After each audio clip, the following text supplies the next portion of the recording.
Hi friends, welcome back to my channel. അപ്പോൾ machine എംബ്രോയിഡറിയുടെ next ഒരു വീഡിയോയിലേക്ക് എല്ലാവർക്കും സ്വാഗതം കേട്ടോ. അപ്പോൾ ഇന്ന് ഞാൻ ചെയ്യാൻ പോകുന്നത് ഒരു റീക്രിയേഷൻ വീഡിയോ ആണ്. ആലപ്പുഴ ജിംഖാന എന്ന് പറഞ്ഞ മൂവിയിലെ ആക്ട്രസിൻ്റെ ഒരു ഡ്രസ്സാണ് ഞാൻ ഇന്ന് റീക്രിയേറ്റ് ചെയ്യുന്നത് കേട്ടോ. അപ്പോൾ ആ ഡ്രസ്സ് അധികം ആരും ശ്രദ്ധിച്ച് കാണില്ല, അതുകൊണ്ട് അതിൻ്റെ ഒരു പിക്ക് ഞാൻ സ്ക്രീനിൽ കൊടുത്തേക്കാം കേട്ടോ. പക്ഷേ ഈ ഡ്രസ്സ് ചെയ്യാൻ മെയിൻ കാരണം ഈ സെയിം പാറ്റേൺ ഞാൻ പിൻട്രസ്റ്റിലും കണ്ടായിരുന്നു. അപ്പോൾ അതിൻ്റെ ഒരു പിക്കും കൂടി ഞാൻ കൊടുത്തേക്കാം. ആക്ച്വലി ഫസ്റ്റ് വൺ നെക്ക് നല്ല ഡീപ്പ് ആയതുകൊണ്ട് ഞാൻ പിൻട്രസ്റ്റ് മോഡലാണ് സ്റ്റിച്ച് ചെയ്യാൻ പോകുന്നത്. ബട്ട് ഓൾമോസ്റ്റ് എംബ്രോയിഡറി പാറ്റേൺ ബാക്കിയെല്ലാം സിമിലർ ആണ് കേട്ടോ. അപ്പോൾ ഈ മെറ്റീരിയലിൻ്റെ ഡീറ്റെയിൽസൊക്കെ ഞാൻ വഴിയേ പറയാം. ഞാനപ്പോൾ ആദ്യം തന്നെ ന്യൂസ് പേപ്പറിൽ ഇതിൻ്റെ പാറ്റേണൊക്കെ കട്ട് ചെയ്ത് വെച്ചിട്ടുണ്ടായിരുന്നു. മെഷർമെൻറ്റും കാര്യങ്ങളൊക്കെ മാർക്ക് ചെയ്യുവാണ് ഫാബ്രിക്കിലേക്ക്. എന്നിട്ട് ഞാൻ ഒരു വലിയ ഫ്രെയിമാണ് യൂസ് ചെയ്യുന്നത്. അപ്പോൾ ഇത് എംബ്രോയിഡറി നമ്മൾ ഹാൻഡ് എംബ്രോയിഡറി ചെയ്യുന്ന ഫ്രെയിം തന്നെയാണ് ഇതിന് യൂസ് ചെയ്യുന്നത്. അതിൻ്റെ ഒരു വ്യത്യാസം എന്താണെന്ന് വെച്ചാൽ നമ്മൾ ഹാൻഡ് എംബ്രോയിഡറി ചെയ്യുമ്പോൾ താഴെ വെക്കുന്ന ആ ഒരു ഫ്രെയിം മെഷീൻ എംബ്രോയിഡറി ചെയ്യുമ്പോൾ മുകളിലായിട്ടാണ് വെക്കേണ്ടത്. ഇതുപോലെ ഇതൊരു 2 മീറ്റർ ഫാബ്രിക് ഉണ്ട്. ഇത് നല്ല വിട്ടുള്ളൊരു ഫാബ്രിക്കായിരുന്നു. അപ്പോൾ എനിക്ക് വേണ്ട മാർക്ക് ചെയ്തിട്ടുള്ള ഭാഗം ഇങ്ങനെ ഫ്രെയിമിൽ അടിച്ച് സെറ്റ് ചെയ്തിട്ട് ബാക്കി ഭാഗം കട്ട് ചെയ്തിട്ടാണ് എംബ്രോയിഡറി ചെയ്യുന്നത്, അതായത് ടോപ്പ് പാർട്ടിലേക്കുള്ളത്. ഞാൻ പെൻസിൽ ഉപയോഗിച്ചിട്ട് ആ ഒരു പാറ്റേണിൽ, അതായത് ആ ഒരു ഡിസൈൻ ഞാൻ ഇവിടെ ട്രേസ് ചെയ്തെടുത്തിട്ടുണ്ട്. ഞാൻ അത്ര നന്നായിട്ടുള്ള വരക്കാരിയൊന്നും അല്ല, എന്നാലും എനിക്ക് പറ്റാവുന്ന പോലെ ഞാൻ വരച്ചെടുത്തിട്ടുണ്ട് കേട്ടോ. ഇനി നമുക്കിത് എംബ്രോയിഡറി ചെയ്യുമ്പോൾ ഒന്ന് കുറവുകളൊക്കെ പരിഹരിച്ച് ചെയ്തെടുക്കാമെന്ന് വിചാരിക്കുന്നു. അപ്പോൾ ഇത്രയും ത്രെഡ്സാണ് ഞാൻ ഈ ഒരു എംബ്രോയിഡറിക്ക് വേണ്ടി യൂസ് ചെയ്യുന്നത്. അപ്പോൾ നമുക്ക് ചെയ്തു തുടങ്ങാം. ആദ്യം നമുക്കിതിൻ്റെ ലീഫ് പോർഷനൊക്കെ ഫില്ല് ചെയ്തെടുക്കാം. അത് കഴിഞ്ഞിട്ട് നമുക്ക് ഫ്ലവേഴ്സ് ചെയ്യാം. അപ്പോൾ ഈ മെറ്റീരിയലിൻ്റെ ഡീറ്റെയിൽസ് ഞാൻ പറഞ്ഞില്ലല്ലോ. ഇത് ഷിമ്മറി കോട്ടൺ എന്ന് പറഞ്ഞിട്ടുള്ളൊരു മെറ്റീരിയലാണ്. ഇത് അത്യാവശ്യം നല്ല കട്ടിയുള്ളൊരു മെറ്റീരിയലാണ്. എന്നാലും നമ്മൾ വൈറ്റ് ആയതുകൊണ്ട് ഇതിന് ലൈനിങ് യൂസ് ചെയ്യുന്നുണ്ട്. ഈ ഒരു ഔട്ട്ഫിറ്റ് ചെയ്യാൻ വേണ്ടിയിട്ട് ഞാൻ ഹാൻഡ്ലൂം കോട്ടണാണ് അന്വേഷിച്ച് നടന്നത്, പക്ഷേ എനിക്ക് കിട്ടിയില്ല. അങ്ങനെ ഇരിക്കുകയാണ് എനിക്ക് ഈ ഒരു മെറ്റീരിയൽ കിട്ടിയത്. ഇത് എംബ്രോയിഡറി ഒക്കെ ചെയ്യുന്ന ഒരു ഫാബ്രിക്കാണെന്ന് പറഞ്ഞിട്ടുണ്ടായിരുന്നു ഷോപ്പിൽ ചോദിച്ചപ്പോൾ. 2 മീറ്ററാണ് ഈ ഫാബ്രിക് എടുത്തത്. ഇത് നല്ല വിത്തുള്ള ഫാബ്രിക്കാണ്.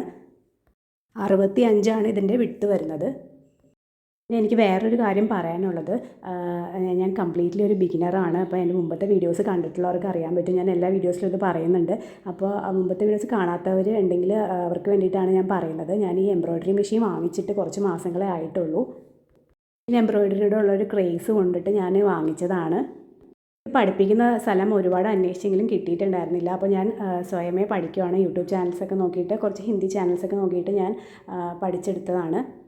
ഇനി ഇതിനെക്കുറിച്ച് നന്നായിട്ട് അറിയുന്നവരാരെങ്കിലും വീഡിയോ കാണുന്നുണ്ടെങ്കിൽ നിങ്ങളുടെ അഭിപ്രായങ്ങളൊക്കെ കമൻസായിട്ട് പറയണം. അതായത് എന്തെങ്കിലും തെറ്റുകുറ്റങ്ങളുണ്ടെങ്കിൽ ഒന്ന് കമൻസായിട്ട് പറഞ്ഞു കഴിഞ്ഞാൽ എനിക്കതറിയാൻ പറ്റും. പിന്നെ ഇങ്ങനത്തെ വീഡിയോസ് കാണാൻ ഇഷ്ടമുള്ളവർ വീഡിയോ ഒന്ന് ലൈക്ക് ചെയ്യുക, ചാനലൊന്ന് സബ്സ്ക്രൈബ് ചെയ്ത് സപ്പോർട്ട് ചെയ്യുക കേട്ടോ. നെക്സ്റ്റ് ഞാനൊരു ബ്ലൂ ത്രെഡാണ് എടുത്തിരിക്കുന്നത്. അതിൻ്റെ ബ്ലൂ വരുന്ന ഭാഗങ്ങളൊക്കെ ഫില്ല് ചെയ്ത് കൊടുക്കുവാണ്. പിന്നെ വേറൊരു സന്തോഷമുള്ള കാര്യം എന്താണെന്ന് വെച്ച് കഴിഞ്ഞാൽ ഇതിൽ നൂല് ഇടയ്ക്കിടയ്ക്ക് പൊട്ടിപ്പോകുന്ന ഒരു പ്രശ്നം ഇപ്പോൾ ഇല്ല. അപ്പോൾ അത് കാരണം ഭയങ്കര പെട്ടെന്ന് നല്ല എളുപ്പത്തിൽ ഇത് ചെയ്തെടുക്കാൻ പറ്റി. പിന്നെ ചെയ്യണേൻ്റെ ഇടയ്ക്ക് ബോബിൻ ത്രെഡ് തീർന്നു പോയായിരുന്നു കേട്ടോ. അപ്പോൾ ഇത് ഞാൻ മുമ്പ് ചെയ്തിരുന്നൊരു വർക്കിൻ്റെ ഭാഗമായിട്ടുണ്ടായ ഒരു യെല്ലോ ത്രെഡാണ്. അപ്പോൾ ഞാൻ വേറെ ജാക്കിൻ്റെ മെഷീനിലാണ് നൂല് ചുറ്റുന്നത്, ഇതിലല്ല കേട്ടോ. അതാകുമ്പോൾ പെട്ടെന്ന് ചുറ്റി എടുക്കാമല്ലോ. പിന്നെ ഞാൻ ഫ്ലവേഴ്സ് ഇപ്പോൾ ചെയ്യുവാണ്. റെഡ് ഫ്ലവറാണ് ആദ്യം ചെയ്യുന്നത്. ആ ഒരു പിക്ചറിൽ കാണിച്ചേക്കുന്ന പോലെ തന്നെ ആണ് ചെയ്യാൻ നോക്കിയിരിക്കുന്നത്. എത്രത്തോളം സാമ്യമുണ്ടെന്ന് വരുമെന്ന് എനിക്കറിയില്ല. പിന്നെ ഇതിൻ്റെ ത്രെഡുകളൊക്കെ ഞാൻ ഇവിടുത്തെ അടുത്തുള്ളൊരു ലോക്കൽ സ്റ്റോറിൽ നിന്നാണ് കേട്ടോ വാങ്ങിച്ചത്. അതുകൊണ്ട് തന്നെ എനിക്ക് ചില ത്രെഡുകളൊക്കെ ഒരു ഇച്ചിരി എന്താ പറയുക, എൻ്റെ യെല്ലോ ത്രെഡൊക്കെ വരുന്നിട്ട് ഒരു സൺഫ്ലവർ യെല്ലോ ആയിപ്പോയി. എൻ്റെ ലൈറ്റസ്റ്റ് വേർഷൻ ഓഫ് യെല്ലോ ആയിരുന്നു എനിക്ക് വേണ്ടത്, പക്ഷേ എനിക്കത് കിട്ടിയില്ല. പിന്നെ പീച്ചാണെങ്കിലും അങ്ങനെ തന്നെ. അപ്പോൾ ഞാൻ റെഡ് ഫ്ലവേഴ്സ് ഉള്ള 2 റെഡ് ഫ്ലവേഴ്സാണ് ചെയ്തത് ഇതിനകത്ത്. അപ്പോൾ അത് മാത്രം ആദ്യം ഫില്ല് ചെയ്യുവാണ്. റെഡിൻ്റെ നടുക്കായിട്ട് ഞാൻ വൈറ്റാണ് കൊടുക്കുന്നത്. അതുപോലെ തന്നെ യെല്ലോ ഫ്ലവറിൻ്റെ നടുക്കായിട്ട് റെഡ് കൊടുക്കുന്നുണ്ട്. അപ്പോൾ റെഡ് വരുന്ന ഭാഗങ്ങളൊക്കെ ഇപ്പോൾ ഫില്ല് ചെയ്തുകൊണ്ടിരിക്കുകയാണ്. പിന്നെ ഇതിൻ്റെ അടിനൂല് മാറ്റേണ്ടാത്തത് കൊണ്ട് മേലുനൂല് മാത്രം നമുക്ക് മാറ്റിയാൽ മതിയല്ലോ കളേഴ്സ്. അപ്പോൾ അതുകൊണ്ട് തന്നെ പെട്ടെന്ന് തന്നെ ചെയ്തെടുക്കാൻ പറ്റി. ഇതിൽ ഫ്ലവേഴ്സൊക്കെ നമ്മൾ ആ സർക്കിൾ പോർഷനൊക്കെ റണ്ണിങ് സ്റ്റിച്ച് ഉപയോഗിച്ചിട്ട് ഒരു ഔട്ട്ലൈൻ കൊടുത്തിട്ട് നമ്മൾ 5ൽ വെച്ചിട്ട് ഡൈയിൽ വെച്ചിട്ടാണ് നമ്മൾ സാറ്റിൻ സ്റ്റിച്ച് ഉപയോഗിച്ചിട്ടാണ് ഇതിൻ്റെ അകത്തൊക്കെ ഫില്ല് ചെയ്ത് കൊടുക്കുന്നത്. പിന്നെ വരച്ചപ്പോൾ ഉണ്ടായിരുന്ന അപാകതകളൊക്കെ ഞാൻ പരിഹരിച്ച് ചെയ്തെടുത്തിട്ടുണ്ട്. ഇത് കണ്ടിട്ട് നിങ്ങളുടെ ഫൈനൽ ലുക്ക് കണ്ടിട്ട് നിങ്ങളുടെ അഭിപ്രായം എന്താണെന്ന് പറയണം. എങ്ങനെയുണ്ട്, നന്നായോ ഇല്ലേ എന്നുള്ളത്.